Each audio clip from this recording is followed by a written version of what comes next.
தான் நம்மளை போஷிக்கிற உணவா இருக்குது. நம்முடைய வாழ்க்கையில எல்லாமுமா இருக்குது. இந்த வார்த்தை இல்லாம எதுவுமே இல்லை. எத்தனை பேர் ஆமேன்னு சொல்றீங்க? அவனுடைய வார்த்தை சொல்லுகிறது, இந்த சர்வ உலகத்தையும் அவருடைய வார்த்தை தாங்குகிறது. இன்னைக்கு நம்முடைய வாழ்க்கையை தாங்குகிறது, ஏந்துகிறது, சுமக்கிறது ஆண்டுடைய வார்த்தையா இருக்குது. எத்தனை பேர் ஆமேன்னு சொல்றீங்க? இன்னைக்கு உண்மையா நீங்க இந்த வசனத்தை ருசி பார்த்திருப்பீங்களா இருந்தா நீங்களும் சொல்லிக்கொண்டே இருப்பீங்க, இன்னைக்கு நான் வாழுகிறது ஆண்டுடைய வார்த்தையினால.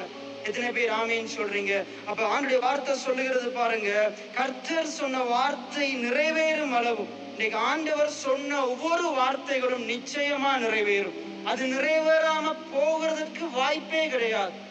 நிறைவேறாம போகிறதுக்கு வாய்ப்பே கிடையாது. ஏனென்றால் ஏசாயா 55ஆம் அதிகாரத்துல சொல்லப்படுகிறது, வாயிலிருந்து புறப்பட்ட வார்த்தை என்ன செய்யுமா? அது வெறுமையா அவருக்கு திரும்பாதான். அது அனுப்பின காரியமாகும்படி வாய்க்குமா? அது தேவன் என்ன நோக்கத்துக்காக பேசினாரோ, அவர் எதை விரும்பி பேசினாரோ, அது தான் விரும்பினதை செய்து தான் அனுப்பின காரியமாகும்படி வாய்க்குமே.